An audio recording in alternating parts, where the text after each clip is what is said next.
a minute. I didn't end my show on Spreaker Live. Oh my God. I set this all up. Really? Okay. Florida. I left. Oh, I'm a dumbass. With my microphone. Stupid ass. Hang on. First podcast is from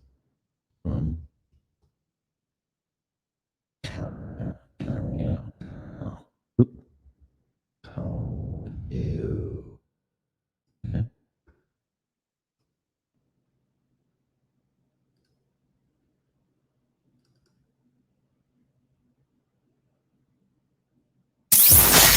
The original Red Pill Show. Welcome to a brand new episode.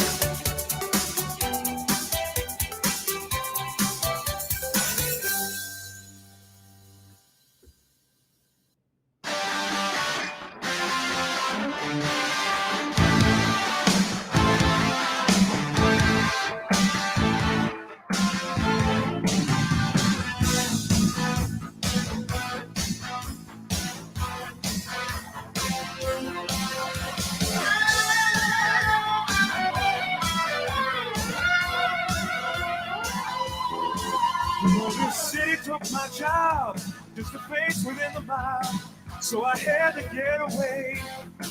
I was angry at myself, put my own life on the shelf, making pennies every day. Yeah, but I'm through doing time, pushing rocks all through a mind. And if the bad times ain't over for me, I might as well be free. I might as well be free.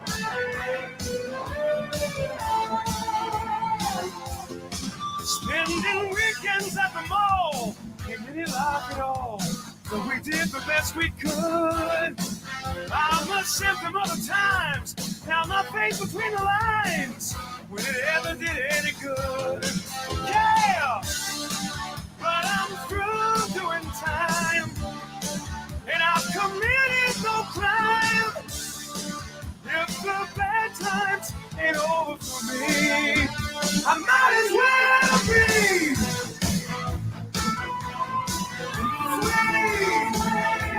I might as well be free.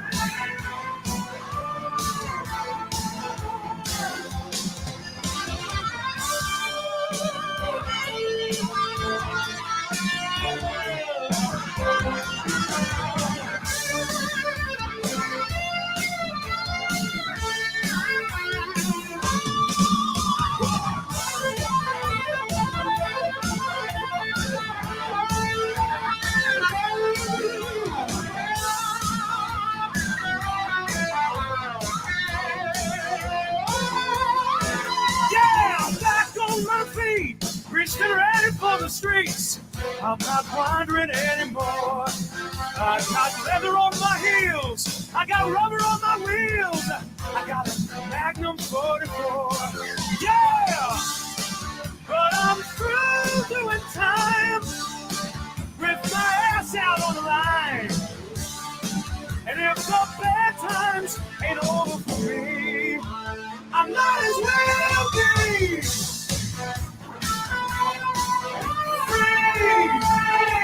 I might as well be free.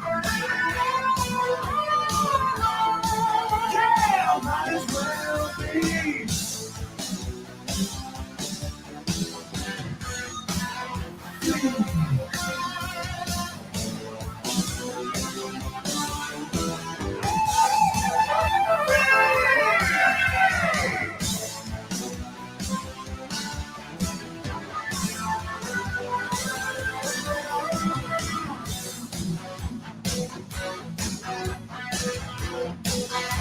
I might as well be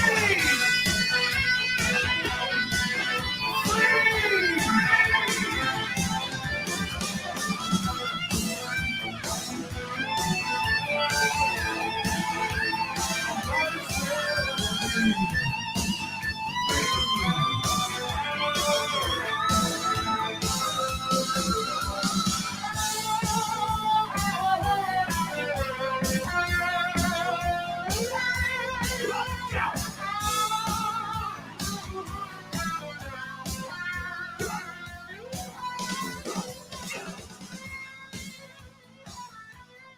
All right, kids, welcome to another exciting episode of the original Red Pill Show. Today is what?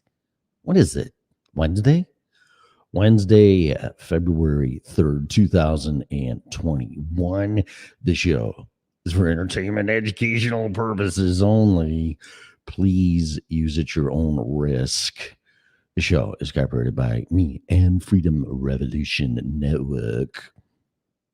No part of it can be reused, rebroadcasted in any way, shape, or form without our written consent. It's Thursday. Shit. See, I am so fucked up right now. I'll get into that in a minute. Okay. Today is Thursday. Yeah, it says it right there in the corner of the computer. Whoa. Okay, take two. Ready? More coffee. Hang on. Okay, so today is Thursday, February 3rd. Did that fucking groundhog see a shadow or not? I haven't even been paying attention. Today is Thursday, February 3rd, 2022. I probably said 21. Oh, man, I'm all fucked up now. Hang on a minute. It's 6 more weeks of winter. Okay.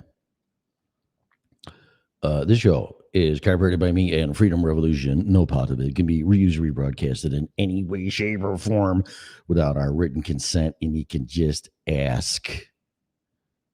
This show is opinionated under no circumstances whatsoever. Should opinions be taken as advice? If you're taking advice, I strongly encourage you to hire a license if required person in his or her field there, little Tommy.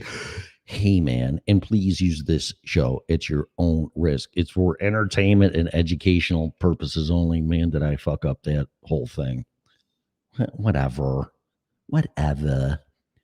So how you doing? Broadcasting live from the wonderful liberal state of Colorado. Broadcasting on Freedom Revolution Network, YouTube until they ban us again. Podbean, iHeartRadio, Spotify. Better watch that one.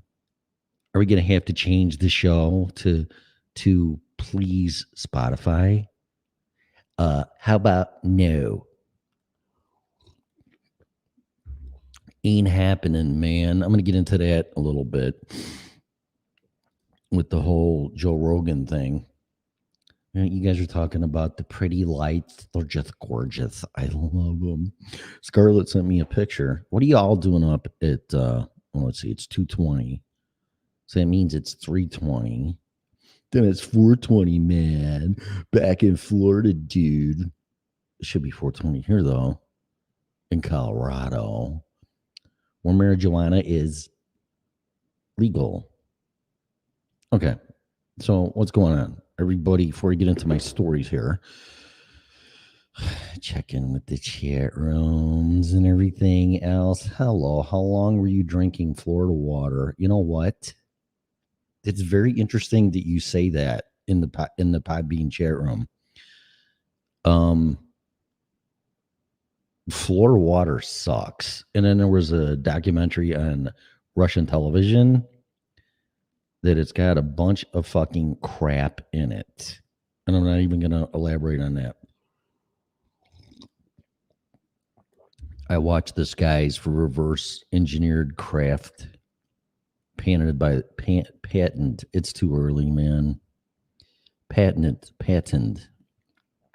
by the U.S. Army Navy. Oh, interesting. What are you getting into HAARP and everything? Weather modification that doesn't happen. Really, Pamela has not. Wait a couple hours. You're going to have a fantastic show. Who's that? Are you coming on, Scarlett, in a couple hours? I'm up, of course, of the Aurora. That's so pretty. It's so pretty lights. All conspiracy, basically, all conspiracy, whatever. Planet News is in the chat room. Starseed Radio, Mud Rabbit. Okay. Colorful Colorado. Yeah, anyway. So here's, I don't even know where to start. Here's one thing. So I tried setting up my microphone and my equipment to do the show. Okay. And my mic wouldn't work. I have a Heal or Heil PR40. It's like a $400 mic. And it wouldn't work. Woody Bush. Hey, Darren. What's up? Good morning. See any ruse lately? So I'm keeping my voice like probably a note lower than usual because I don't want to piss off the neighbors, but I don't know. And how's it sound? Because there is absolutely nothing in my apartment to absorb any sound. There's no carpet. There's nothing really.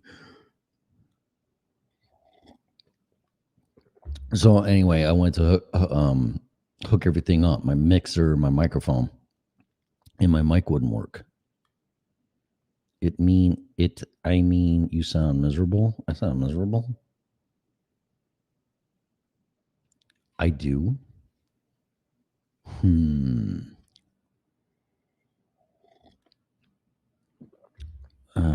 A slight echo. That's because of the room. Okay. Oh, well, there's nothing much I can do about that except, yeah, that's all it is.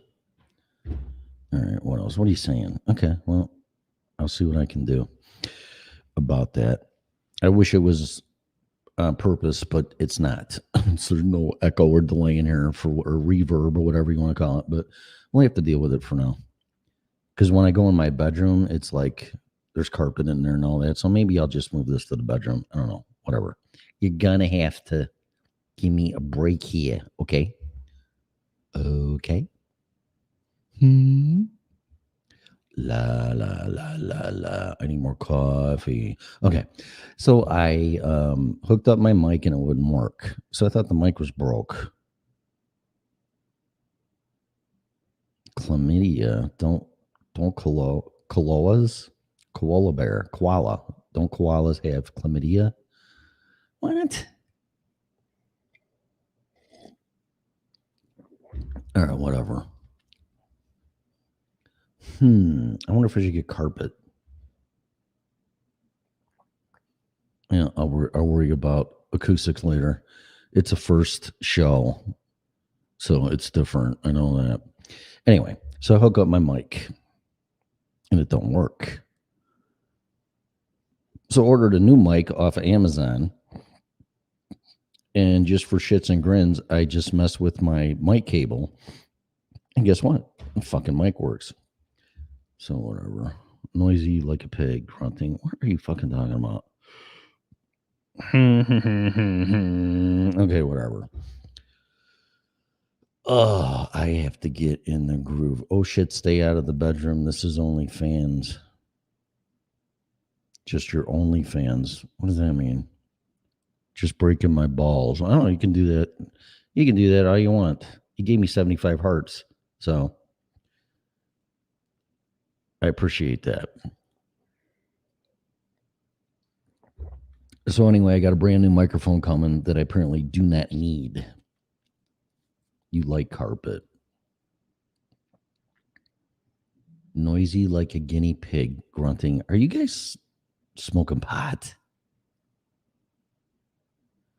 Oh boy.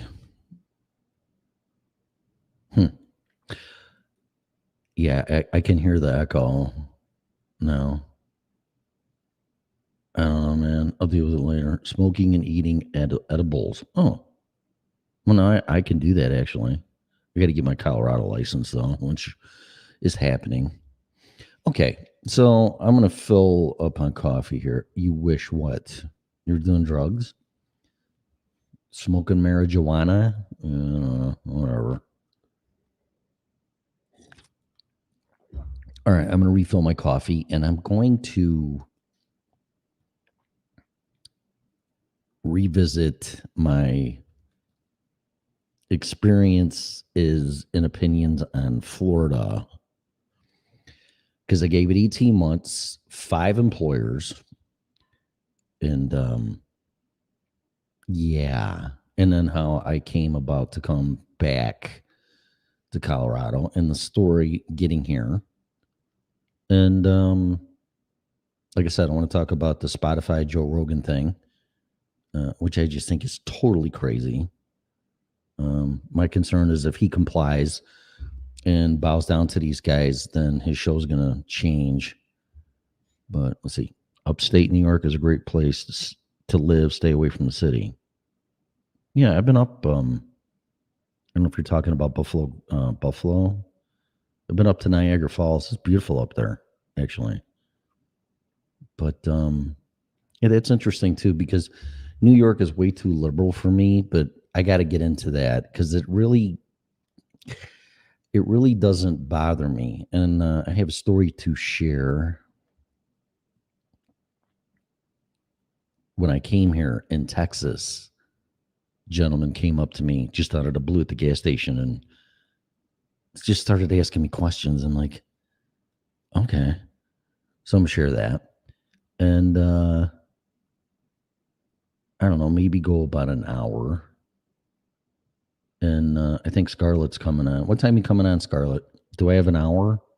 Do I have to 2:30, 3:30? I can't obviously tell time.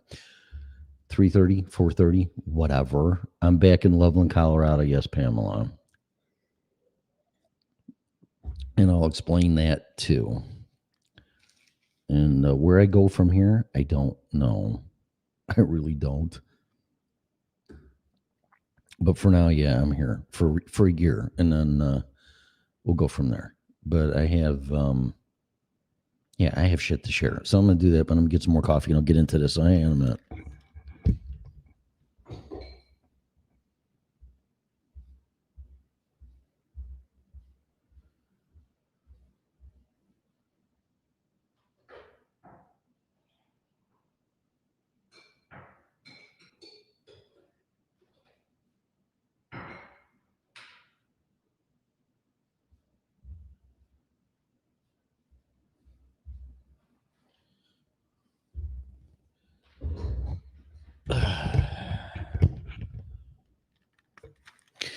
Okay. All right, so here we go. I'm gonna get this mic a little bit closer, but again, I apologize for the sound and whatever, and probably monotone on my voice, but I don't. The louder I am, the louder the echo is, and like I said, I don't want to piss off the neighbors yet. Oh, thanks for sharing the show. All right, so anyway. I left Florida after a year and a half, almost to the day. And the reason why I went to Florida from Loveland, Colorado was because when COVID hit here, it's 4:30 a.m. Expectations are low. Oh, good. Then you're listening to the right show. I won't disappoint you. Oh, my God. That's funnier than fuck. Okay. So I left here, Loveland, about a year and a half ago because my hours were cut in half for COVID. And sorry, you can't make it on 20 hours a week when I have 40 hours a week of bills to pay. So I left, and it's the only reason I left Colorado. So I stayed on a farm in Illinois back in 2020 for about 2 months at a friend's, and he said, stay here as long as you want, figure it out. I'm like, okay. Well, Florida was very attractive, and I moved there. Art of Floundering Podcast is in Colorado, looking for people to network with. Tell them I sent you. Oh, okay. Sure. So I moved to Florida. And in my industry, which is the heating, air conditioning, and refrigeration business, you would think it'd be a good place to go. Well, I tried 5 different companies, and all I can say, every single one of them was a nightmare. I cannot believe the lack of work ethic in the way business owners run their companies. I just can't. I've been doing this for 38 years, so I know a little bit of how the industry is. Now, before I get into that, I don't want to diss Florida and piss people off. It's just my perspective and my experience. As far as leadership goes in politics, Governor DeSantis, I think, is awesome. awesome.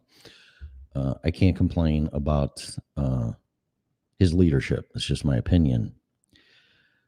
So it had nothing to do with politics, which I'm going to get into a little bit here because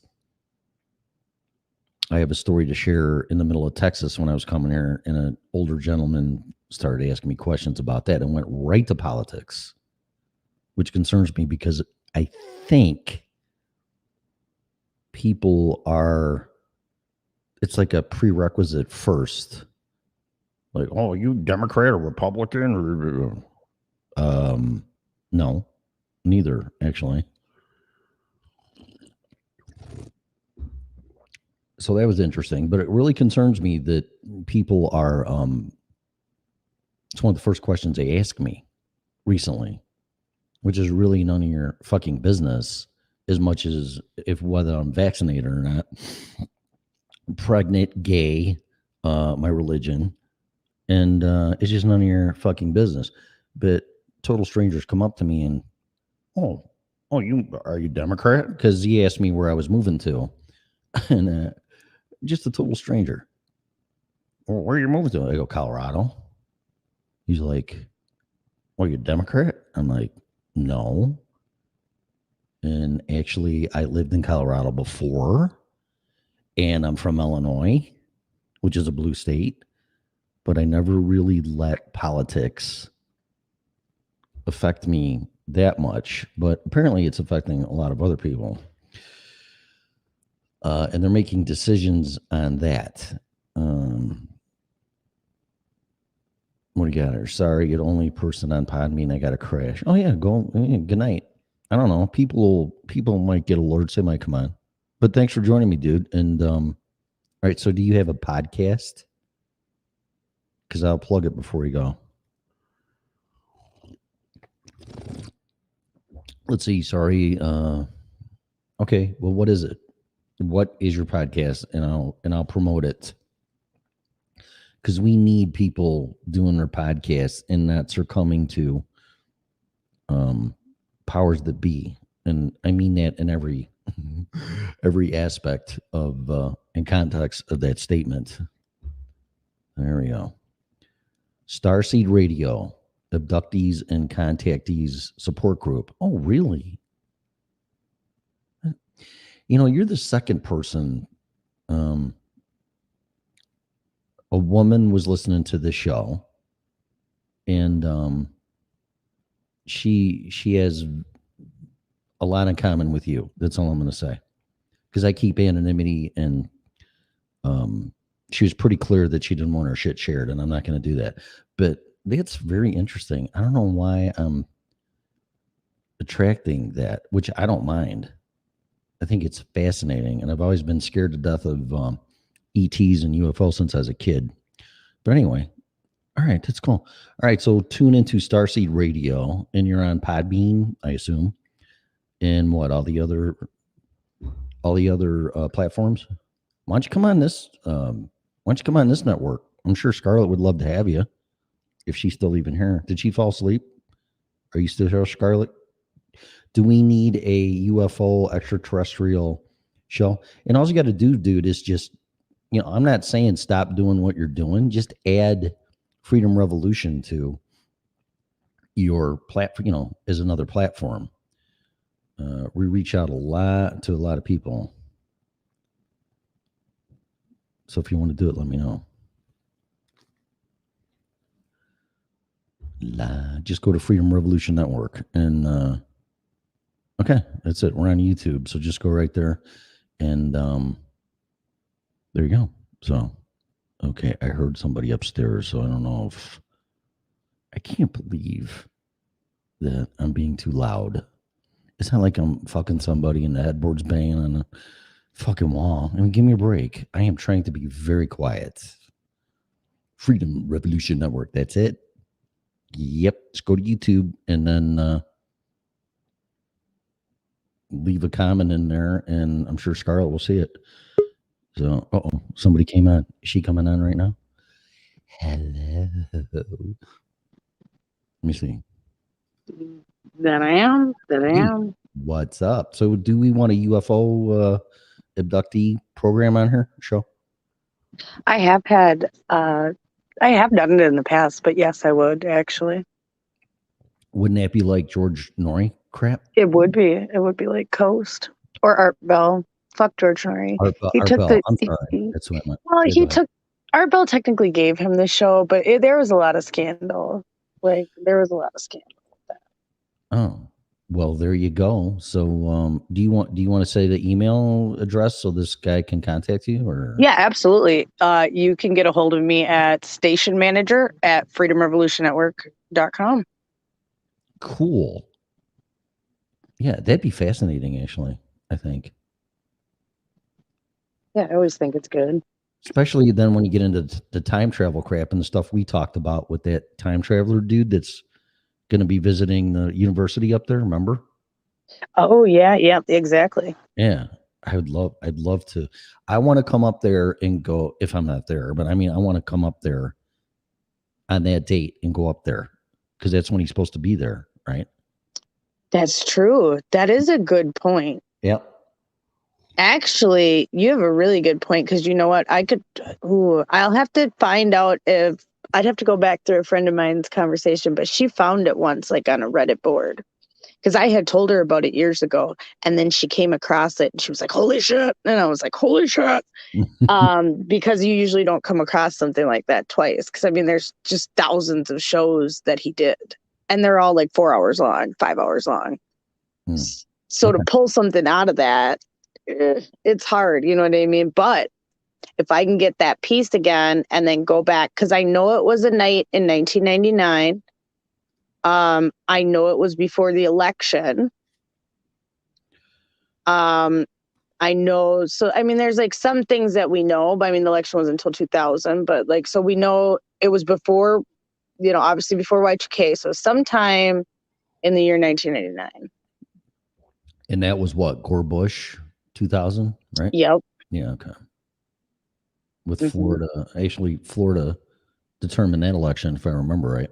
Yep, 2000. Yep, exactly. Huh. Okay. Well, I was sharing the story. So I was in the middle of Texas getting gas at a gas station. Right. And of course, I'm driving a 20-foot U-Haul. Of course. And, yeah, well, whatever. That got 6 miles to the gallon. Thank you very much. 6 miles to the gallon. Yeah. Lord have mercy. Yeah, and I want to thank. So I got a new. With all due respect, I always respect the presidency of the United States, regardless of who it is. Okay. Right. But out of sarcasm and joking, I came up with a nickname for President Biden. All right. You ready? I'm ready. President Magoo. Here for it. He is like Mr. Magoo. Even his suits look like Mr. Magoo. All he's missing is the big bifocal glasses. I mean, I'm sure he wears those in private. I'm sure he does too. I'm sure he's got a pair of cheaters. I mean, he's almost 80 years old. I know, and I feel for him, and it's too easy. It's low-lying fruit to make fun of him because he's lost his goddamn mind. But, I mean, really? I mean, he is Mr. Magoo. Is it low-hanging fruit? Like, is it because he's lost his mind, or is it because he acts crazy? I think it's a little of both. I think it's a I really do. I think he likes this fumbly-dumbly persona because then you can get away with everything. Right. Yeah. You know, if he really was bumbly-dumbly, do you think that the leader of the free world would, like, you know, in Russia would be like even playing ball? Yeah. Putin, like, obviously there's some teeth to these arguments that they have with each other. So he might not be all crazy. I think it's a show. The more that it keeps going on, there's no way he could have lost his mind like this. And if he was batshit crazy, I think Putin would not have a problem coming out and saying it. See what I'm saying? You Yeah. dig what you get. You see what I'm saying now, because there's no reason why the rest of the world would undercut him on that. Right. They'd be like, he's crazy. He's a bum idiot. They'd say something. Right. So, I mean, I don't know. But, Kimmel recently actually was ripping on Biden, which I was actually like shocked. Oh. But did you see? Yeah. Did you see the View through Whoopi Goldberg off, or something about Didn't see that. Well, I mean, okay. Now we're gonna have what are we gonna call this? Hot topics, I guess. Right now, hot topics. That's fine. Hot takes. This is the hot take right now. Okay. Okay. So what she said was basically that the Holocaust wasn't about race. Okay. Okay. Now, let's break that down. What does that mean? Are Jewish people a race?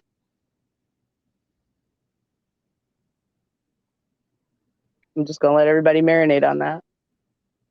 No. Are Jewish people a race, or are they a religion?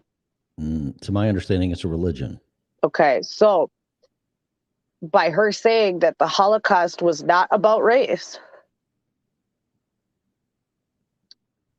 that's why they're going to try to fire her. Now, do I believe she should be fired for other things she said? Absolutely. Yeah. Absolutely. But is she wrong? I mean, Hitler and the Jewish people were both white. Well, They're yeah, both white people.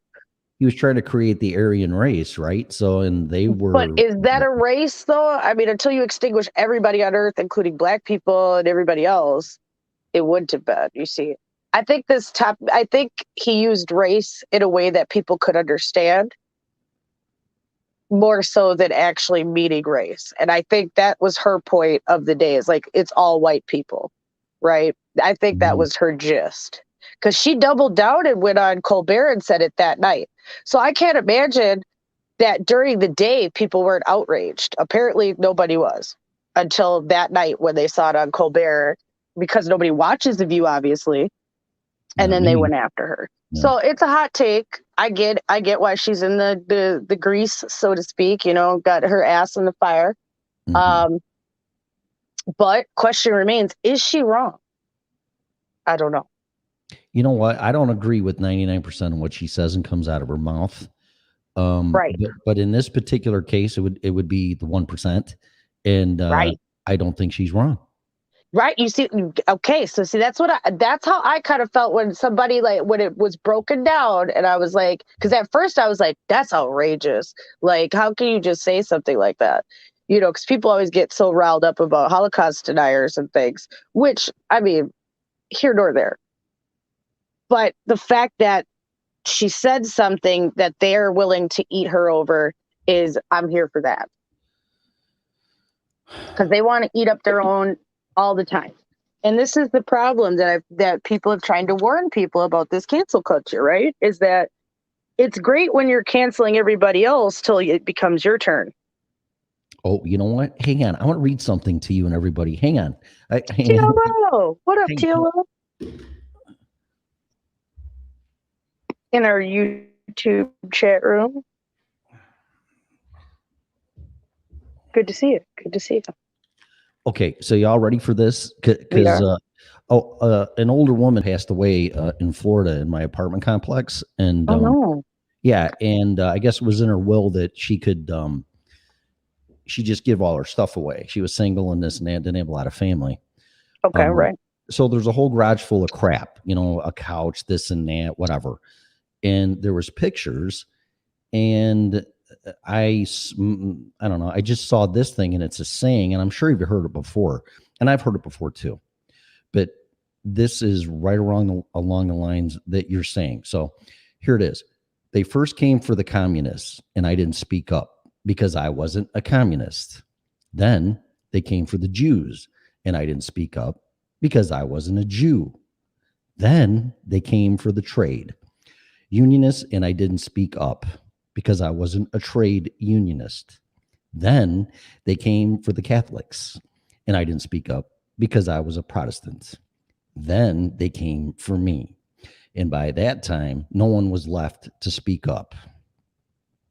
Correct. So there you go. Correct.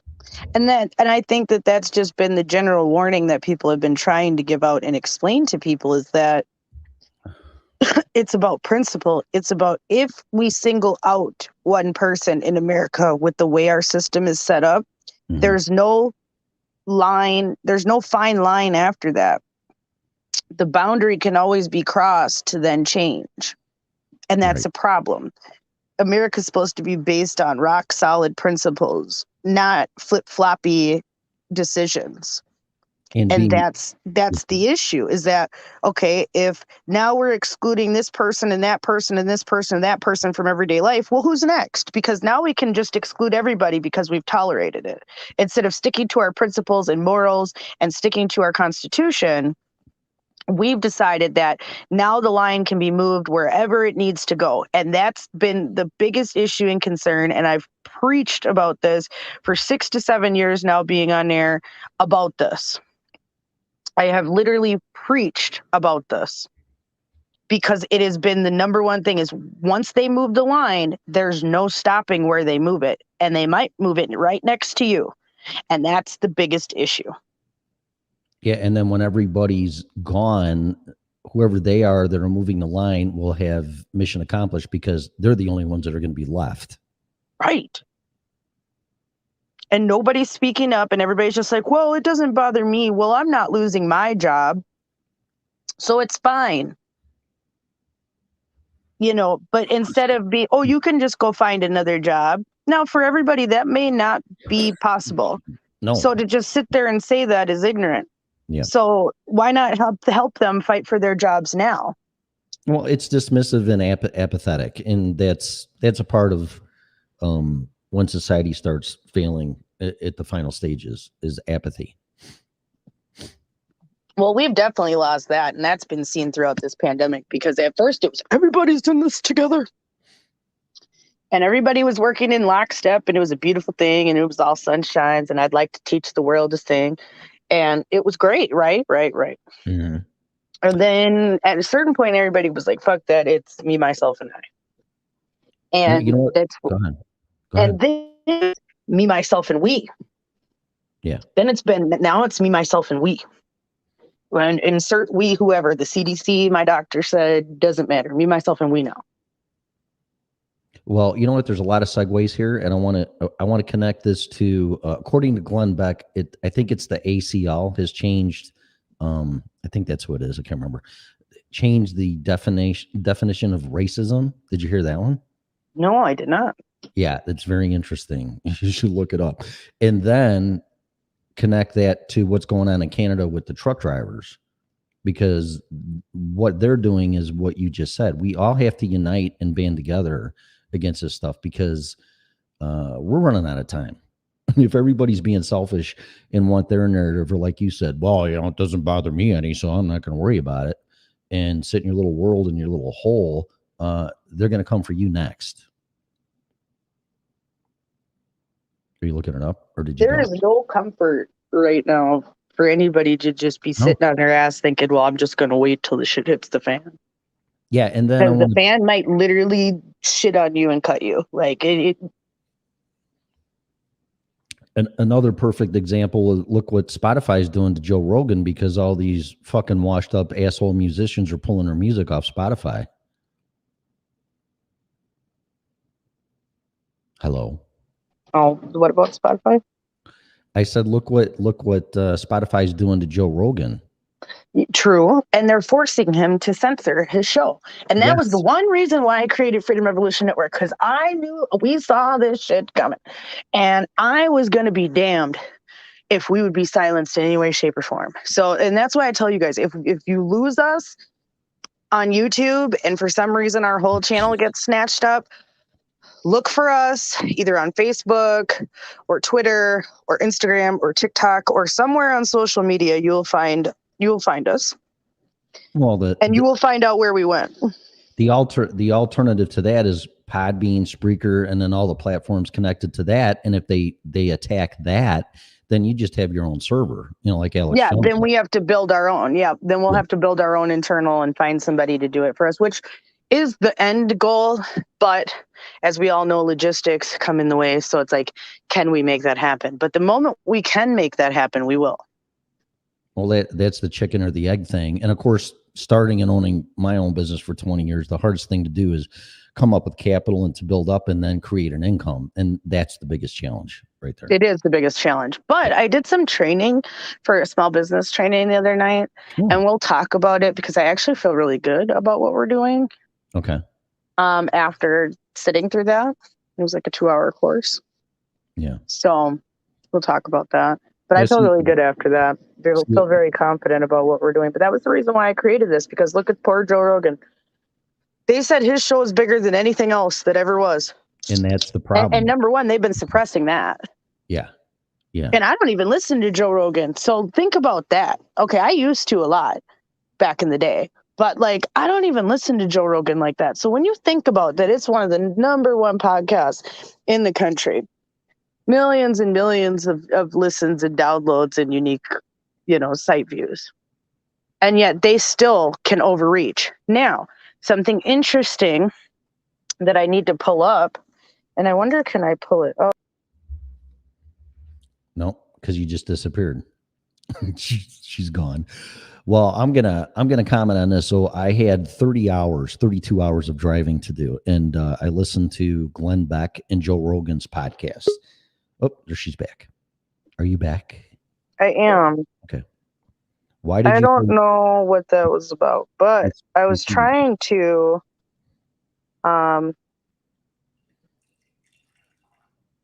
crap.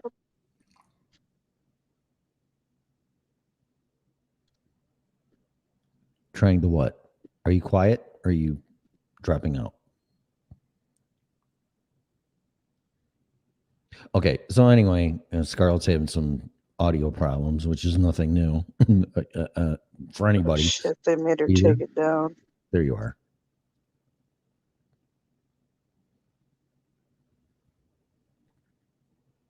But anyway, Joe Rogan's under so much pressure that he's going to have Now I'm back.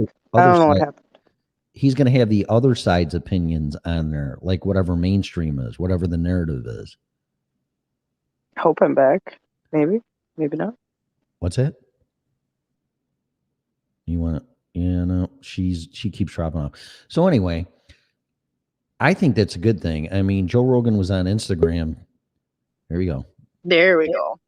That's, All right. that's better. I was looking for a post by Chris Ann Hall, but I think they made her delete it because she brought up how they were talking about Joe Rogan and Spotify, how Circle Back was. Oh, Circle Back girl. What the hell's her name? Jen Psaki. I couldn't think of what her name was, but Circle Back girl. And she was saying, I guess, that they were going to try to get Spotify to cooperate to censor Joe Rogan. Now, if they do that, that's actually illegal. And Chrisanne Hall actually explains why. Now, she's a constitutional lawyer. She's from Florida. She's great. I've heard of her. I think Alex Jones has had her on. She's fast. We can actually get her on because I have her assistance number and stuff. So like we can actually get her on. Please do. Yeah, she's great. I've been meaning to do it. I just haven't done it, but I got her number when I saw her in September.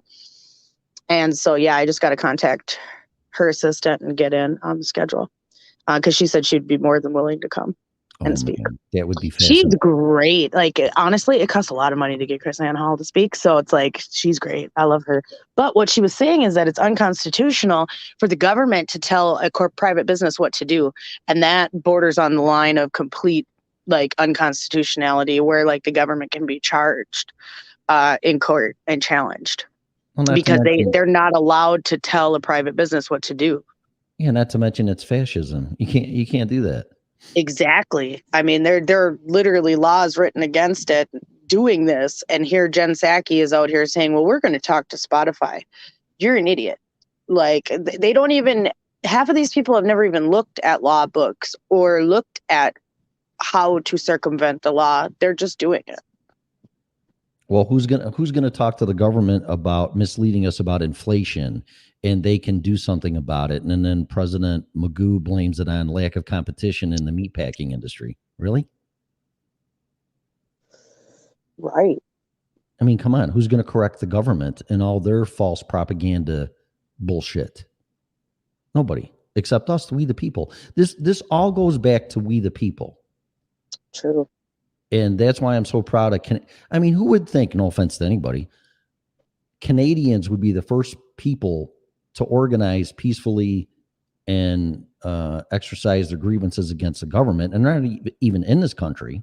Now, I'm surprised that they did, that this was the moment, but I'm not surprised at the same time, and I'll tell you why. Okay, so I talked to Sam at least a few times a week. Sam used to be on the network. Sam has her show Against the Grain. Go find that. It's great stuff. Right, Mm-hmm. right. Mm-hmm. But Sam lives in Canada. She lives in Saskatchewan, Canada. And their restrictions have run about 6 months behind ours, and just in general. And I think that people got fatigue in a different way that we didn't. Because about the time they were letting us off, they were double locking them down. So meanwhile, they watch all these Americans running around free, living life, and they're locked down like no one's business. And I think that really affected them mentally over this whole time. And that's been about the last year that they've been behind, because they just tried to implement like the second mask mandate recently. Like, and we did that like a year and a half ago. And I think we can thank Trudeau for that too, because he's running that country like it's Venezuela. He is. And meanwhile, he's out on vacation, and then everybody got mad that he was on vacation. So then he's like, "Oh, I got exposed to COVID, so It's convenient. I'm not gonna be at Ottawa." He's a coward, but whatever. He is the coward. He was afraid. He said they were a small fringe minority, and I know he was afraid because he was like, they're gonna come and try to attack me. This is going to be like America's January 6th event. Oh God, here we go. Of which Canadians see that as us trying to stand up and take our power back. Well, They're not seeing it like, well, that is what it was, but it's not the liberal idea of you were trying to ruin the country and take it over and blah, blah, blah. No, the Constitution talks about redress of grievance by militia. Mm-hmm. So I don't see the problem here. By militia. This was a nonviolent assembly. Yeah, but it's still, even if we are, it's still an organized group. And I'm telling you, even if it was a militia or not, it's still, in the Constitution gives us the right to redress of grievance by militia.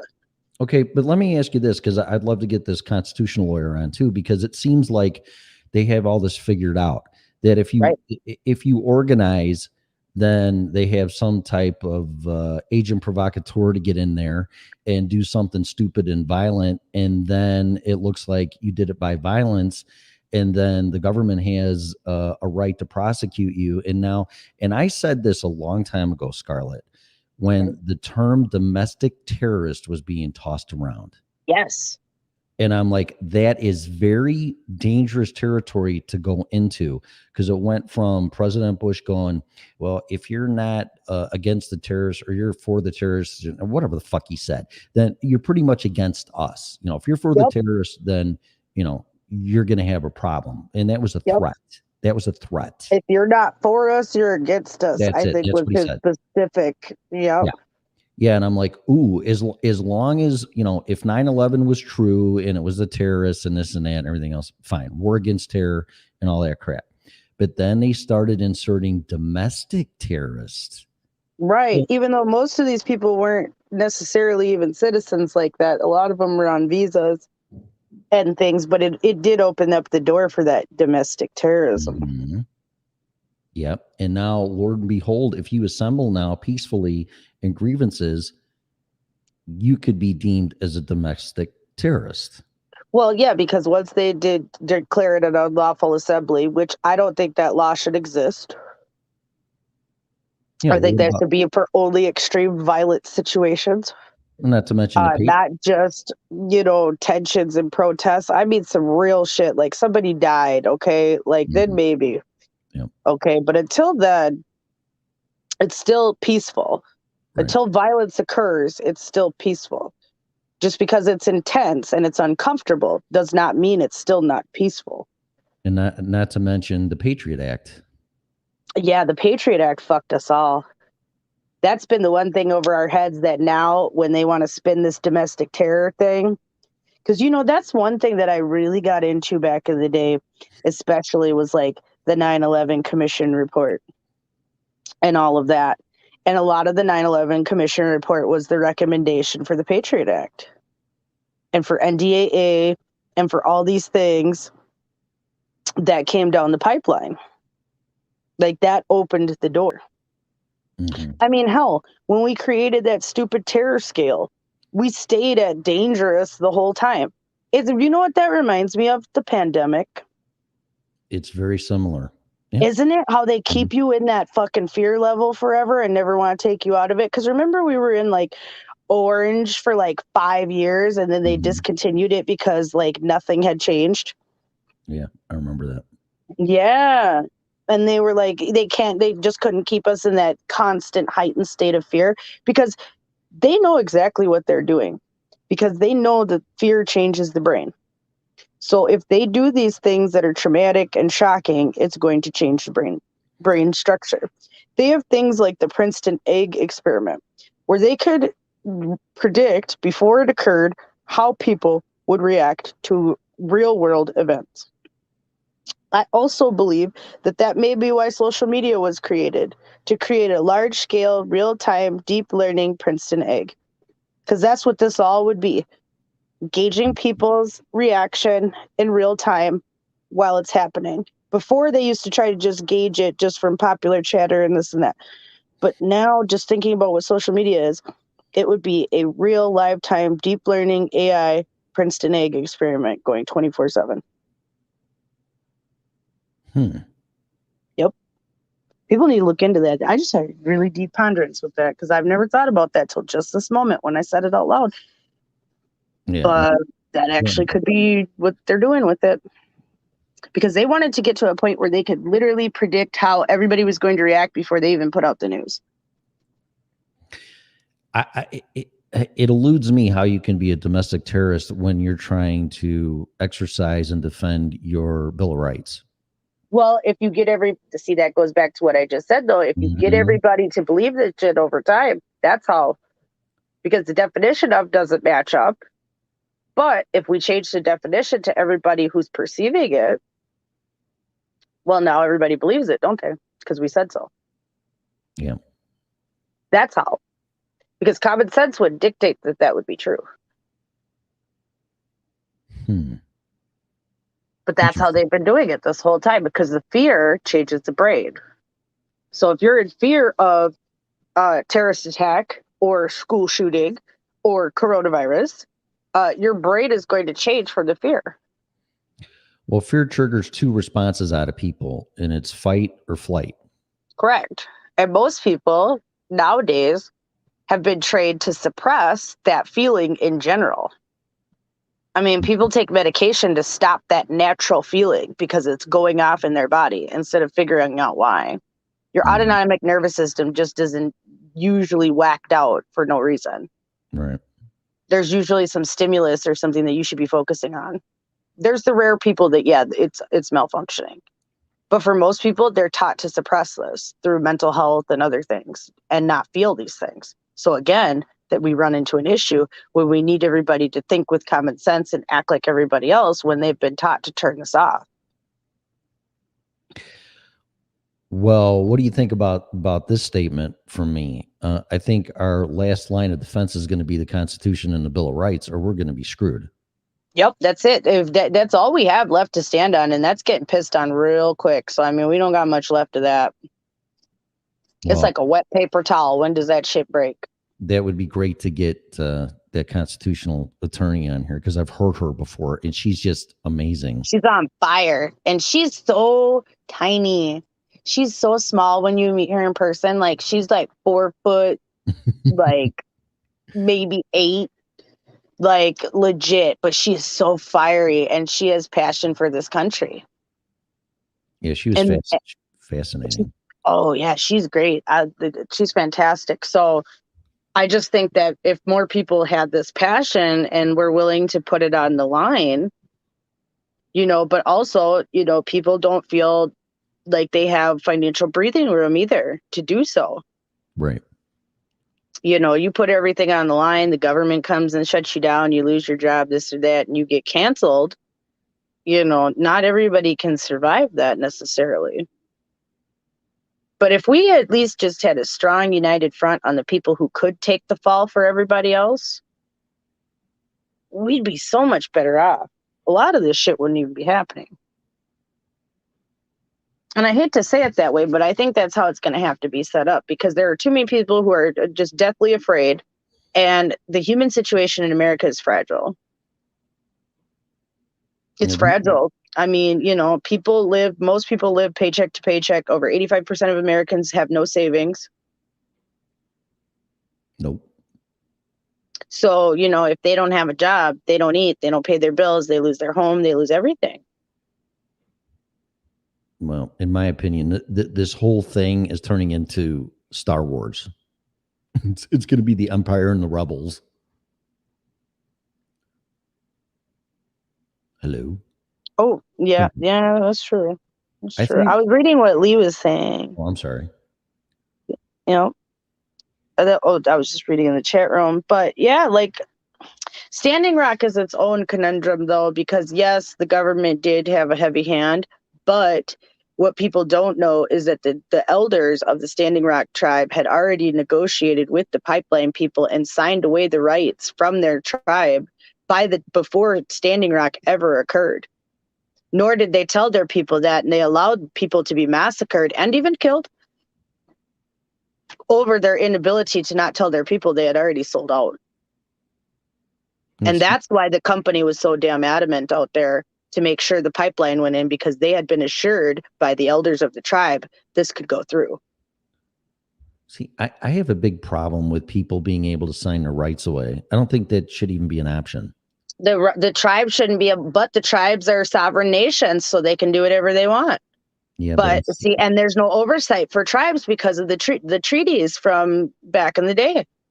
So nobody oversees the tribes because they're outside federal jurisdiction.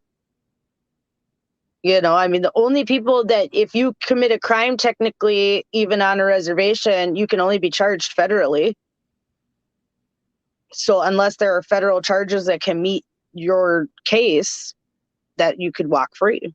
So what do they do? Have tribe police? How do they have a... Yeah, tribal police, correct. They have their own tribal police, correct. Wow, I didn't know that. On every single reservation in the United States, correct. Huh. Yep. They run their own tribal police. They run their own courts. They have their own punishments. So you're going to have to break a federal felony to get charged by the feds. Correct. That sounds like a recipe for disaster to me. It is. It is. Because, I mean, for some people in these communities, they basically run wild as killers damn near. So, and there's nothing anyone can do about it. Local police can't do anything about it. They can run around the community doing whatever because they are a member of said sovereign nation, they can't be charged either.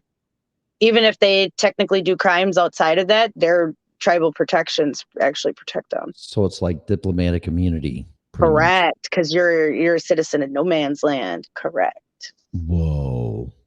Yep. That's so people don't realize that either. But was there police overreach? Did they water cannon people? Did they beat the shit out of them when it was like -20? They did. Them people were BA, because I'm going to tell you what, but we know how to stay outside all day if we have to. I'll tell you what, but that was some shit out in the middle of winter, in the middle of BFE, South Dakota, getting sprayed by water cannons. Like, those people are badass. Like, that's all I can say about that. People froze to death even. It was really bad. But it's that same level, though, of government comes in, they do what they want, we could change. But Standing Rock, their own tribe sold them downriver, and no one ever said a word about it. Not even when it was all over the media. All the celebrities are flying out there and chaining themselves to.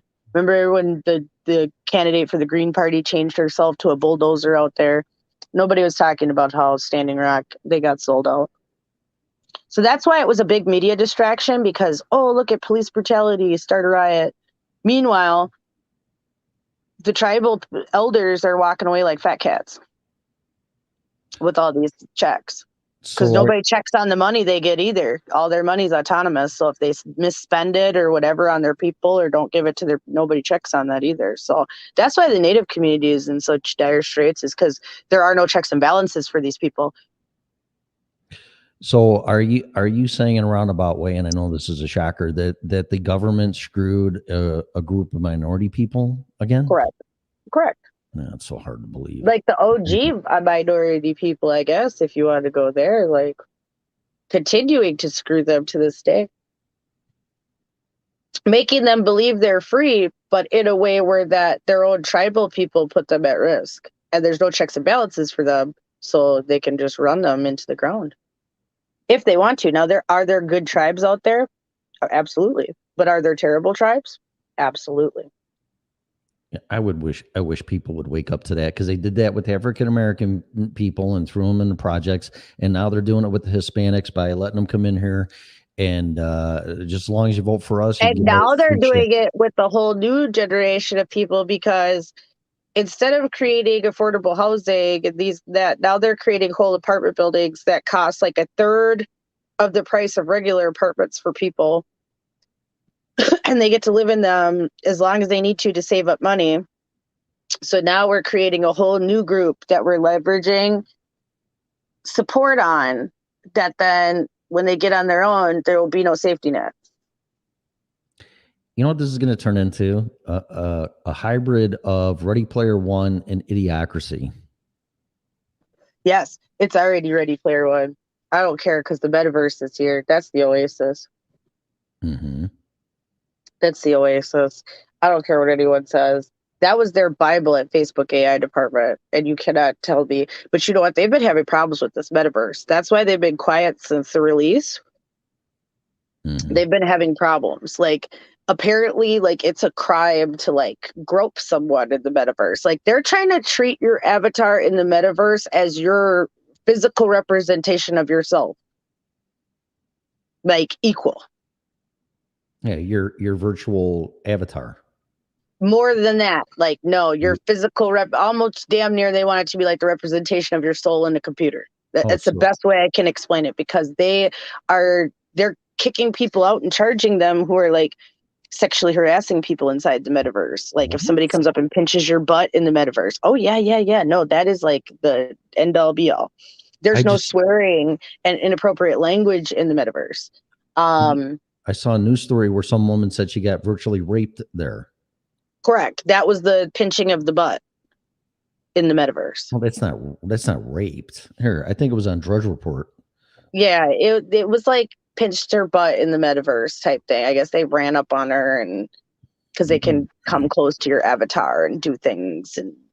But I've also seen a clip where there was a guy, this was hilarious. He was basically overrun by teenagers who were like going crazy in the background, trying to like just cause chaos. Meanwhile, there's like one guy who's like 50 who's like, how do I actually get to something with my avatar? And like the guy, there's like moderators or whatever in the metaverse. Mm-hmm. And so the people on the Facebook side. So he's in this room trying to help this guy and talking to him. And they're like in a park setting. So like he walks up to the guy and he's talking to him. And all these kids are like running around causing chaos in the background. And it's like, if they think they're going to be able to like live real time voice command you to not do things in a virtual universe, that most people recognize this as a game, not real life. Exactly. And not an extension of our real life. So right. Yeah, 15-year-old kids are going to, say dick and fart jokes and do prank calls like the virtual version and cause chaos and fuck shit up, because that's what teenagers do. Mm-hmm. Why would they think that would be any different in a virtual world? If you're trying to create something that's supposedly like the real world, but virtually, teenagers fuck around there too. Right. I mean, let's not be ignorant. So I think this is just preparing everybody. All of this is just slow, continuous brainwashing. All of this, metaverse, this, that, all of it. It's just slow brainwashing. It's trauma bonding, actually. Let's go there. Hot take, trauma bonding. So it sounds like they're going to need a metaverse police department. Correct. And they'll probably have something like that. They already have these little moderator people who run around like the police in there anyway. I don't even know where you can get on this metaverse. I haven't looked into it. Don't care. Maybe eventually I'll go on it just to see what it was. But other than that, I'm not moved because I just feel like the more people who go on it, the more people bring life to this. Oh, exactly. Yeah, no, and I'm not. This is like the whole Google Glass thing all over again. Mm-hmm. And now people are buying this new version called Ray-Ban Stories. Now people think it's great. Like the whole perception has changed. I remember if you were wearing those glasses and people could tell that you were wearing them, you were going to get knocked out. I watched a guy at the Minnesota State Fair almost get mugged over wearing those Google glasses to the point where he put them away because the crowd was like turning against him. Yeah, they were not accepted by society by any means. No, but now they are because they came in. Now they come in cool Ray-Ban Wayfarers and they call them Ray-Ban Stories. Well, people had a problem with them because you could record with them. I had a pair of them. These ones you can. That's the thing. You can do it with these new Ray-Ban things but you can only record supposedly for 30 seconds right now. But how much longer till they integrate it with the company like Google? Because see, look, Luxottica has plans to like have global domination. They actually have like a pandemic and like end of the world welfare plan for their employees. Like if the economy collapses, or I'm sure pandemic and all that, like they had a fund where they could pay their workers who were employed. So I'm sure most of the people who sat out during this actually got paid if you worked at Luxottica. Huh. Mm-hmm. I'm pretty sure about it. And they've been trying to create this type of technology for a long time. They first came out with like the Oakleys in like the 90s that you could like listen to radio in. Mm-hmm. And then they've been trying to like, capture this technology of like wearable tech for a really long time. But these Ray-Ban Stories have done it. And it's basically like what's stopping them from putting an update in the future that basically makes them a Google Glass. Nothing. Mm-mm. See, and then nobody will even know because it's going to look like a pair of Ray-Bans. It's not even going to look like other glasses that exist. You know how Google Glass looked very unique. It's not going to be that way anymore. So it's just going to blend right in, and everybody's going to think it's the greatest thing since sliced bread. Huh. So again, subtle brainwashing. At first, everybody hated it, had a natural aversion to it. But over time, they've worked on people's mental psyche to now accept this as a cool idea. Scary. It is scary what they keep doing it with many different things. And I don't think people are aware that that's what they're doing. But that's what they're doing. And that is what has made this whole experience terrible for everybody, to the point why you ended up even moving away to begin with, because people were told this is going to be bad. You need to close your place of business. No real reason why. Just it's going to be bad. Oh yeah, I forgot 2 weeks to stop slow spread. Ha ha. And now you're going to do it. And everybody just listened. Right. And they got so scared that their brains started changing due to the trauma bonding. It's basically like Munchausen or what's they call that? No, Stockholm syndrome, like where you get like attached to your captor. Right. This is why people were like, had Fauci t-shirts and like basically praised him as a god. Well, we're in big trouble if we don't reverse this and fall back on the Constitution and do, what's the irony of Canada finally standing up, let alone of all people. And no offense to anybody, let alone fucking truck drivers. I mean, right. Well, truck drivers, I don't care what country you're from, they're badass. Okay. Well, one thing I can say is the truck drivers from any country take no shit. Yeah, but if somebody said, you know what, who started the first pushback or resistance was the truck drivers. The Canadians. I know. I would have never caught it. But you know what? It was a moment in time that was beautiful. If people haven't looked at some of those videos from the convoy to Ottawa, if you're not a patriot, like, I don't even care, I'm not Canadian, that shit makes you cry. You see them all standing on the side of the roads for hundreds and hundreds of miles, and just hundreds and hundreds and thousands of people. who all came out to stand on the side of the roads to wave Canadian flags and shoot off fireworks and honk horns and have tailgates in parking lots. I mean, amazing. The whole country got involved. I mean, half of the countries are liberals, so they weren't doing anything. But I would say a good quarter of the country, like, completely got involved and just put everything down. I mean, hell, they've raised $7 million in less than a week for fuel. Yeah. And I'm sure other people popped up with their own funds, and, you know, I'm sure there's been scams and everything else. Whenever there's a movement, there's always, whenever money's involved, there's the greedy people coming to suck up. Of course. Of course. Always. But the amount of passion, the amount of sleepless nights, there were 80-year-olds baking cupcakes for the truckers. I mean, just to see everybody, you know, they said it's the first time in 2 years I've been, you know, I'm proud to be a Canadian again. I'm proud to be a part of this. Well, that should have happened in this country. So what does the First Amendment say about, you know, you can stand up for your grievances in a militia? What does it say exactly? Well, you'd have to go, actually, it's probably in the Bill of Rights or somewhere else, but I don't believe it's in the Constitution, like, as far as, like, what we have as Bill of Rights, but it's in there as far as our redress of grievance with the government using a militia.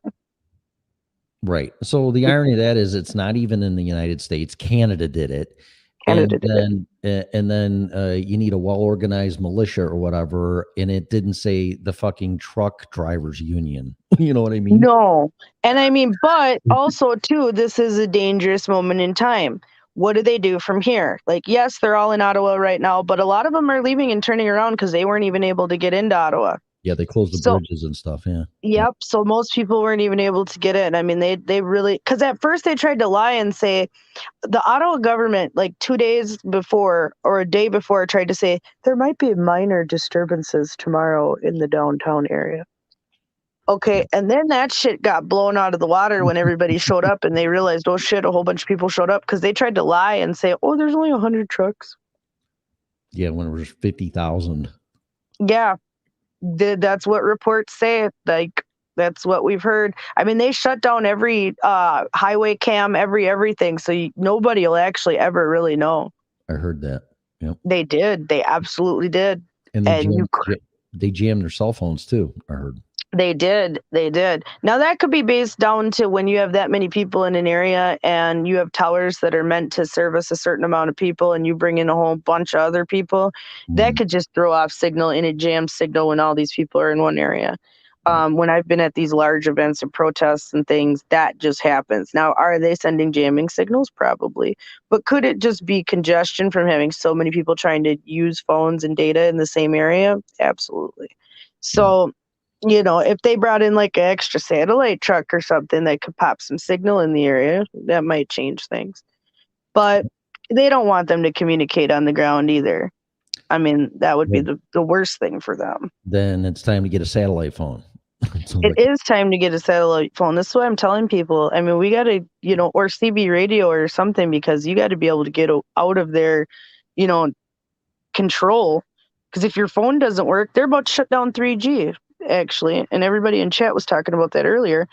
But it's actually a bad thing, because number one, it's going to affect alarm systems for businesses.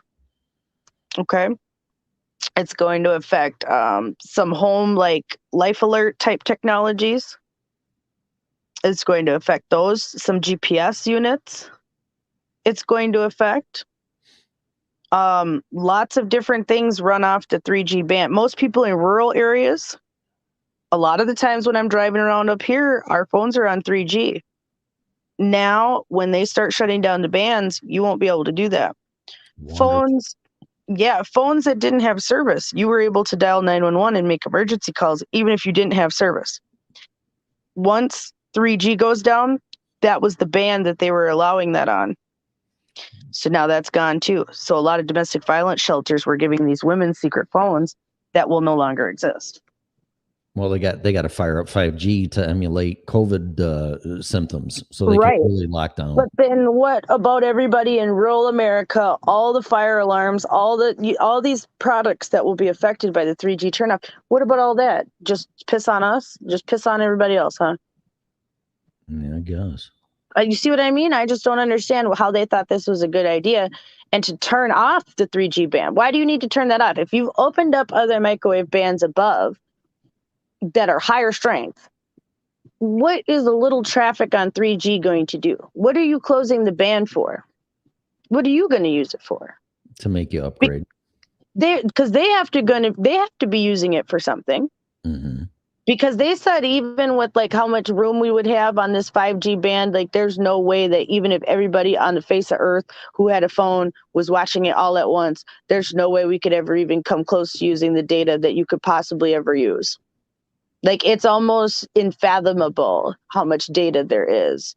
Like, it's almost pointless to have the band so large because there's no way we could ever use it. And they're already talking about making 6G.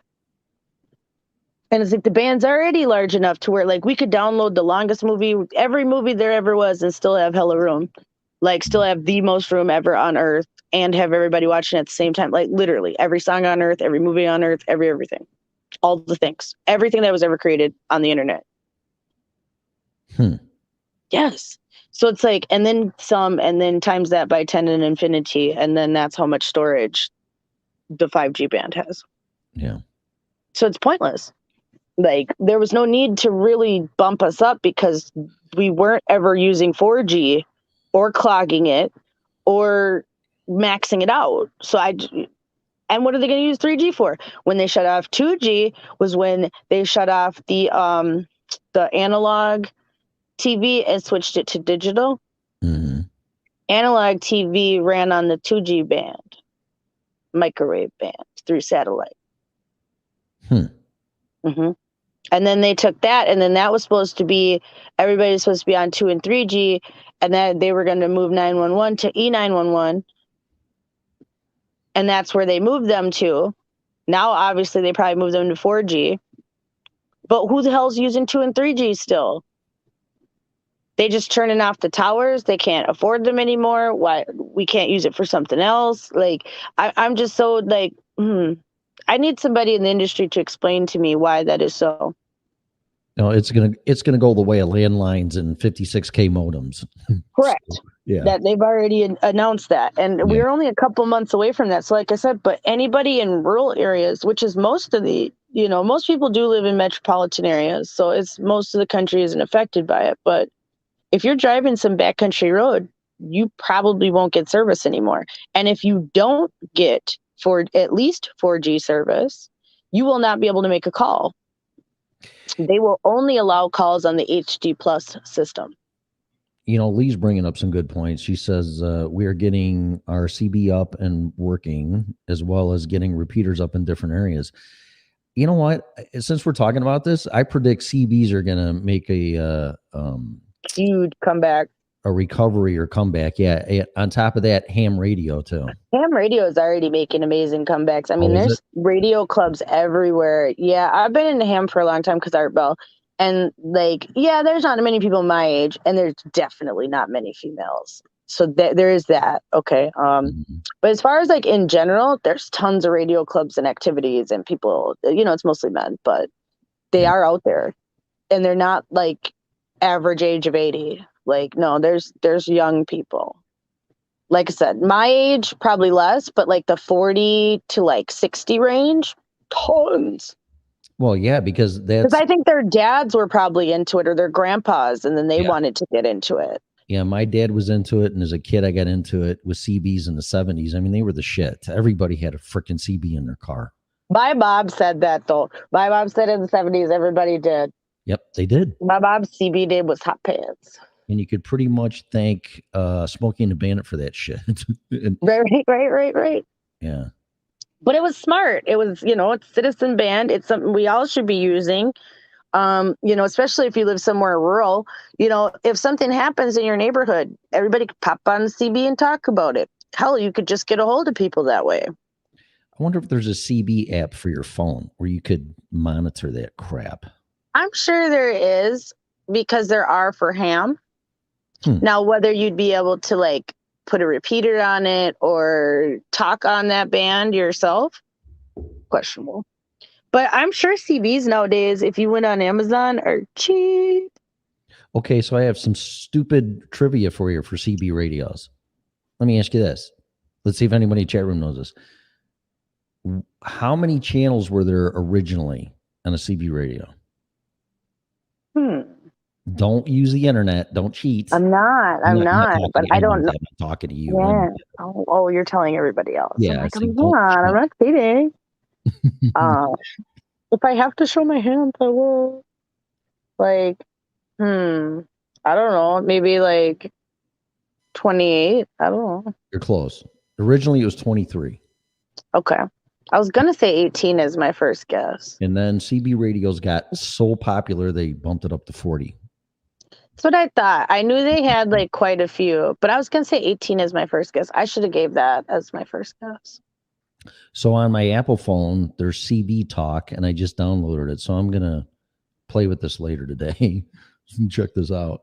Yeah, that's what I mean. See, look. Darren says a lot of people only have 3G there too. So it's set up in Australia the same way, where the 3G band is used because there just aren't towers. Like when I went to like that antennasearch.com, a bunch of friends on Facebook were sharing it one day, and everybody who was anybody was like putting up, their results. When I looked it up, I have no tower around me. Yeah, I have no tower. Now I'm able to pick up a signal due to a signal booster I have in my home. But if I did not have that, I would not get service. That's crazy. Because I do not live by a tower. I'm pretty sure probably the closest tower is Alex. And that's like 25 miles away. So there's that. Well, I'm gonna play with this CB app. Oh, that's exciting. What's that? Lee said, we got older people with ham radios are donating to us. Hubby's fixing them. Oh, that's cool.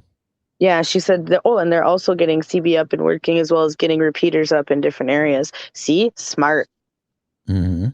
That's how you can contact people, because there will be ham people on in an emergency. Oh, how are you guys doing down there with the storm? I should ask that, because she's down there in Illinois. And they're getting hit with that good storm. Yeah, that winter storm landed.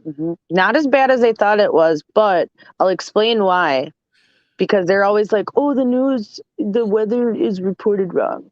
Not always. Now, sometimes, they just are missing the mark.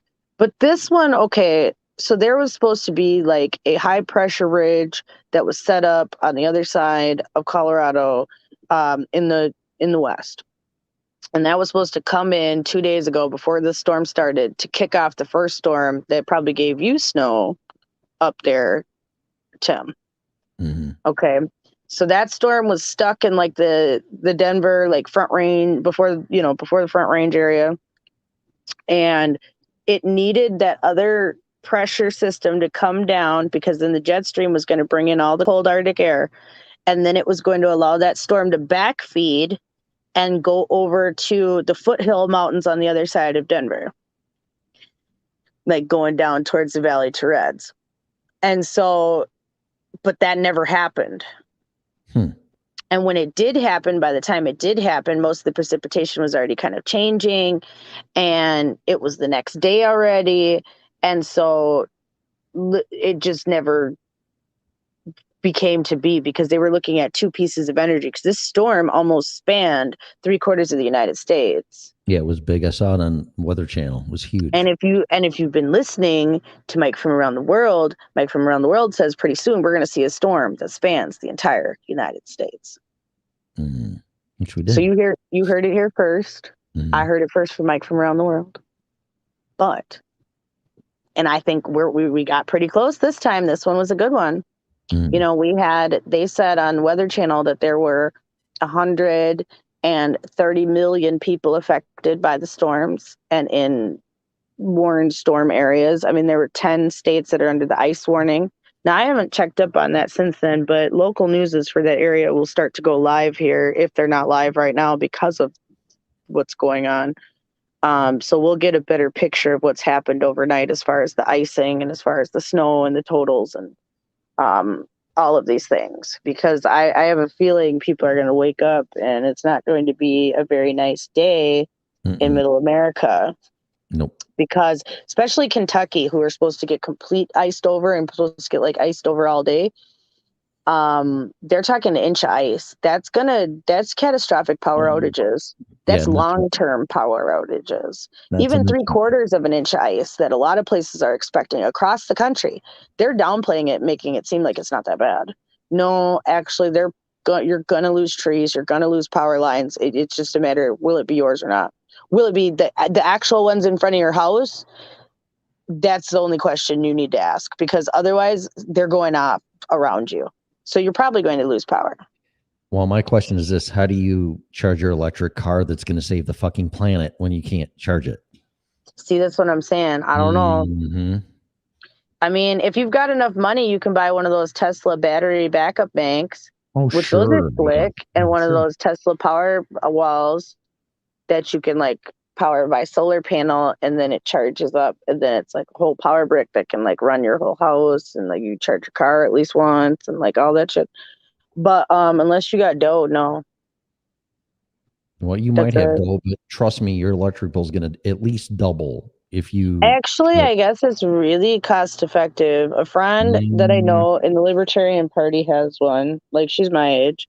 They're pretty. They live in LA though, so they make decent money. But she said actually it doesn't cost, like, yeah, it's a big investment up front, but like what it actually costs them, it's like no more than like an extra refrigerator to run all the time. And most of the time it's charging off solar, but it does have an electric backup. Okay. The solar thing I'll give them, but I have a buddy that's an electrician, and you need like a 70 amp, 220 volt circuit which is bigger than an air conditioner or an electric dryer to power. I know what that is. Yeah, I know what that is. Yeah. That's huge. That is huge. That's more than a refrigerator. That's way more than a refrigerator. Oh, absolutely. Like, yeah, I think 220 is like maybe a dryer though. Maybe a dryer would be. It's a dryer, air conditioner. That's usually the only things in a.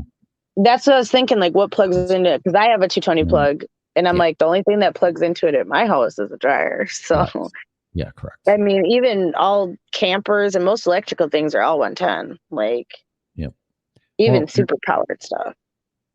A charger for an electric vehicle is essentially installing a welder, a big industrial welder in your house. Well, this is why when I did my project in like the 10th grade, they wanted me to do it on like renewable vehicles. I actually, and you had to argue why the other options weren't sustainable. This was one of the reasons why I said, I was like, to actually like install electric at the level you would need would be exorbitant. It's at least $1,000, if not even $1,500, just to why I thought hydrogen would be a better idea, because you could create a pipeline and infrastructure much like natural gas. No, they have that technology. You can take water and run electrolysis through it and separate the hydrogen from the oxygen, and bam, there you go. Yeah, they didn't have this when I was like in high school at the time. Yeah. But that was my argument, was like, we're not using ethanol. That's crap. We shouldn't be using electric. That's even more crap. Like, especially because the batteries and half of the parts you can't get rid of. So how does that help? Well, from what I've heard, allegedly, they got a bunch of land in Alaska and they're leveling it and tearing everything out of there. And that's where they're burying the battery, the bad batteries. I could see that. Out of sight, out of mind. I've heard, yeah. Put it the farthest away that nobody could ever go check it out. And that would be Alaska. So I get it, because everywhere else that we maybe could go would be like permafrost. So I get it. Well, that's the problem. There's no answer to this. Just like nuclear energy. Yeah, it's great and efficient and effective, but what do you do with the waste? Oh, right. Exactly. They don't care. It's like Fukushima that's just been leaking in the ocean this whole time. Yep. No, nobody cares. We all should be we all probably have cesium-127 in our blood. Oh yeah, not to mention that Because Alex Jones had somebody do the test back in the day when Alex Jones was on point with everything. Like, not that he isn't now, but he used to be so much better with the investigative journalism and everybody who was on the team. Let's put it like that. well, not to mention that everybody has molecules in them from the chemical to create Teflon. Yeah, that is true too. But see, that's the thing about radioactive isotopes is that they have a distinct signature that cannot be changed, and only that substance can create that signature. So if you go and we could find somewhere that could quantify the test for cesium-127 and cesium-147, and I can't remember which one comes from Fukushima, but I'm pretty sure it's 127. And that's a byproduct from nuclear. Yeah, but each individual nuclear plant has its own nuclear cesium signature. That makes sense. Yeah, so no two will ever have the same signature. So you can tell with fucking 100,000% certainty where that's how they knew where Chernobyl went. That's how they knew where Chernobyl went, because you can test this. Like, this is quantifiable. And that makes sense because all the plutonium has its own signatures. Correct. And I guess when that fission occurs, whatever they're doing creates its own element. And then that signature, the radioactive isotope signature, is exclusive. Makes sense. Yep. So you could quantify that and test it, because back when they were testing it, they found cesium-127 in everybody's blood. So, yeah, they had some people test in California. Remember when they found those radioactive signatures on the beach? I don't know if you remember watching that, but that happened. Mm-hmm. Yeah, that's when Owen Schroyer first started. No way. It was way back then. Yep, it was way back then. And they had him on a beach in California with the little Geiger counter, right? Like, not too long after Fukushima. Combing the beach, seeing if they got radioactive signatures, and he did. Wow. He did, which then made it go further down the line to eventually they found somewhere that could test blood, and then quantified that cesium-127 could be found in people's blood. Wow. Mm-hmm. And yet here we had the United States government saying no radiation has come over from Fukushima. It's not possible. But yeah, how do people in America have cesium-127 in their blood that comes from Japan? There's no other way but that it's in the ocean and making it here. It's called, which means the whole goddamn ocean was polluted at that point. Yeah, not to mention you're eating fucking fish out of there, so I'm sure that gets transferred, eating it, consuming it. Oh yeah. Oh, absolutely. Any seafood from the Pacific. That's why I won't necessarily eat like Pacific salmon. I'll eat Atlantic salmon. I wouldn't be surprised if the whole world's by now, yeah, but like 10 years ago when it first happened, you could try to maybe get away with it that way for a little while. Mm-hmm. You know, but yeah, like you say now, I'm sure it's everywhere. Like I said, and wouldn't be that hard. All we have to do is take a water sample or something and then send it in and see if there's cesium-127 in it. Wonderful. It's simple. It's very simple. We could even look in snow. We could look in rain. We could look anywhere and see if it's there. And then they couldn't deny it, but they'd still try to deny it. They'd be like, cesium-127 now we figured out like is developed from carbon molecules off a tree. Like they'd make some shit up because they could not be able to tell the truth. They'd have to sit there and just go with it. Yeah. And they can't stand that. Well, listen, this has been fascinating. I have to say, you've taught me quite a few. I think you've taught me 4 or 5 things I never knew about just by this show. Really. Dutch did do records. That's true. Are you coming on and doing a show, or are you going to be doing one tonight? I'm going to try to come do a show because I want to do an update on the storm, actually. Okay. Later. So yeah, I actually might do that tonight. Tonight at midnight? Clarity at midnight? No, early. No, like in the prime time slot. Oh, okay. It's like 7, 8 o'clock. So special edition of Clarity After Dark. Yep. That's usually Freedom Revolution Network news if I take that time. You got your green screen all set up and everything, or no? I don't yet, because you know what? I don't have a space big enough, but you know what I'm going to do when it gets spring? I'm going to build myself like a studio shed. Oh, cool. Okay. Yeah, it's gonna be dope. I'm gonna try to soundproof it and just make like a nice little desk in there and a little hangout spot. I want it big enough to at least have a little couch, Mm-hmm. so in case I have a guest or something, you know what I mean? Like, And like then me when I come up again. yeah, exactly. So then you have somewhere to sit. Yeah. Um, Okay. and then have, just like a little space, to call like my own she shed, y'all. I'm getting she shed. Cool. So yeah, it'll be nice. But for now, I'll find somewhere like in the house or somewhere to go. It's too cold to go anywhere else. So I mean, it's Yeah. probably negative 25 by now. It was like negative 20 when I was outside taking aurora photos, but I'm sure it's like it's supposed to be negative 27 tonight. Oh, Jesus. I know I'm having a hard time getting used to the cold again here. I bet you are. Your blood thinned out. Your blood will think, oh yeah, it's negative 23 currently. Yeah, it's 12 right now here, which is a lot colder in Florida. Yeah, but you know what? Right as you left, Florida was getting cold. It was colder in Florida than it was in Texas and Colorado and Oklahoma because I drove through those states. I know, right? Isn't that crazy? Like, yeah, which again, we all should be concerned about. And this storm should concern us in general because a lot of places it's hitting, we grow food in the winter. Mm-hmm. Much like Florida, I'm sure a lot of the citrus died. Yep. You cannot get down to those temperatures. I mean, everywhere basically but Miami and like Key West had like frost warnings and freeze warnings, and Mm-hmm. they can't survive that down there. So that's dangerous. Yep. We already have this crippling ice storm that's going to take out potential trees, orchards, all types of like infrastructure for food growing in a huge swath of the United States that affects almost 1/3 of the population.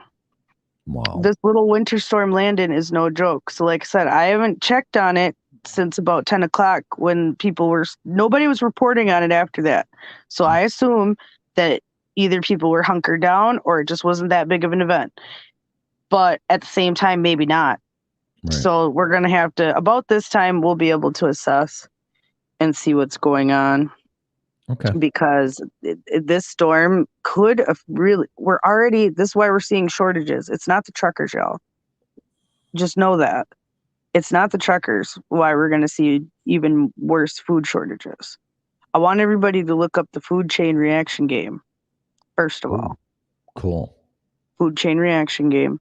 And second, this is happening due to the grand solar minimum, due to the pole shift, that we literally only have maybe a year left before this occurs. And that's if we're lucky. That's if it doesn't speed up. Well, that'll be another show that we've been talking about to do. I would love to do that. Yeah, we need to do it now because it's time. But it's the food shortages we're going to see due to this storm. I don't think people realize. And the effects that it's going to have on multiple states across the country for potentially a long time to come with how much ice they were talking about. Mm-hmm. Hopefully, maybe something changed and a lot of it came down as sleet. That's all we can hope for.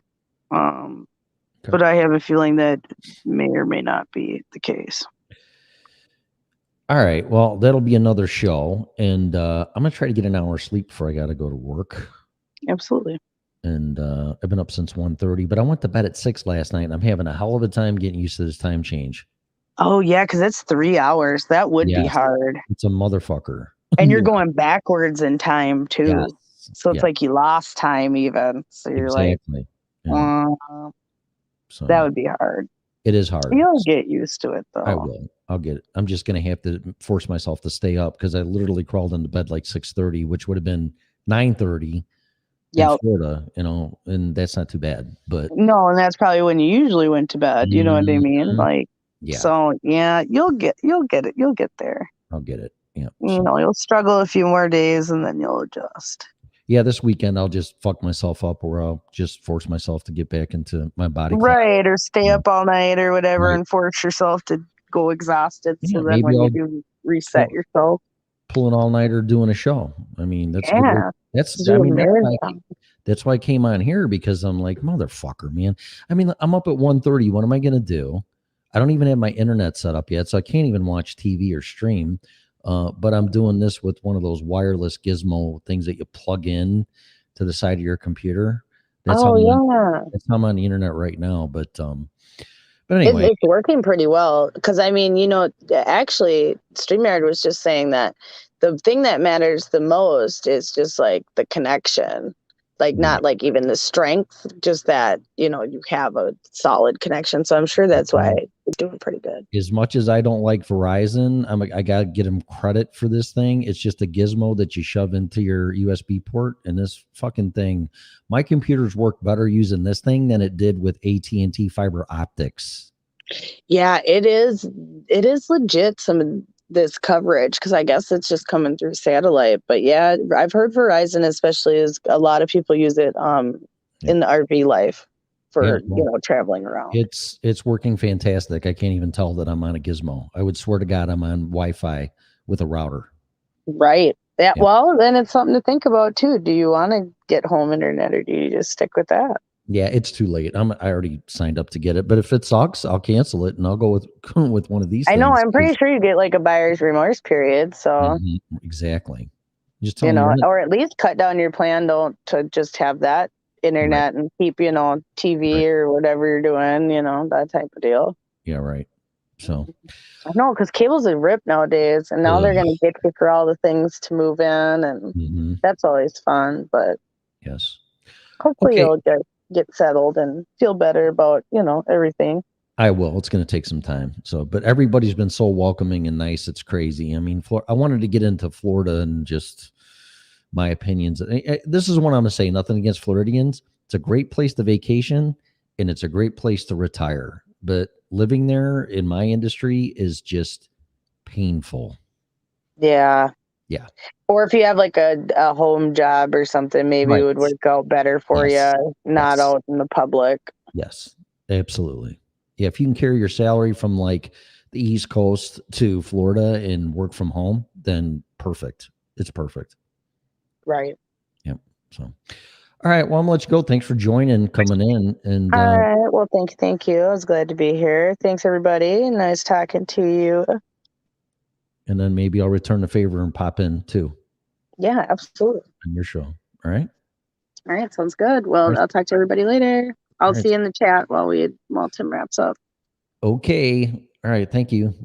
All right. So there goes Scarlett, the owner of the network of Freedom Revolution Network. So if you have any complaints, just give them to her. And please share the show. She's usually on at night, Clarity After Dark. And I always learn something from Scarlett. And a few people in the chat room did too. So, but that's what it's all about. So anyway, I'm not really going to summarize anything. I'm just going to say thanks for listening to the show. Pardon the sound with the echo and then me dropping my voice a little bit. But like I said, I don't want to piss off the freaking neighbors just yet.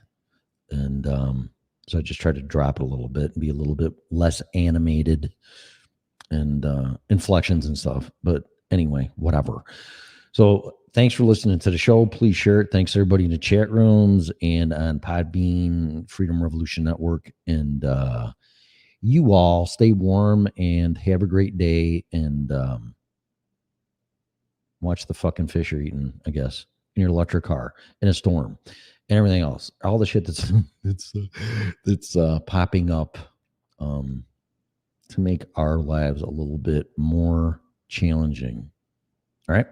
So thanks for listening to me. There goes the neighborhood. Yep. So there you go. Thanks again to Scarlett for joining, everybody in the chat room. Usual cast of characters on Freedom Revolution and Podbean. And please share the show in the network. And you can always listen to Freedom Revolution Network on YouTube. My show is also simulcast on Podbean, Spotify, Apple Podcasts, iHeartRadio, wherever there's a podcast, you can find it. All right. So there you go. And thanks for listening to me. Please share the show. And I will be back soon. You have been listening to the original Red Pill Show.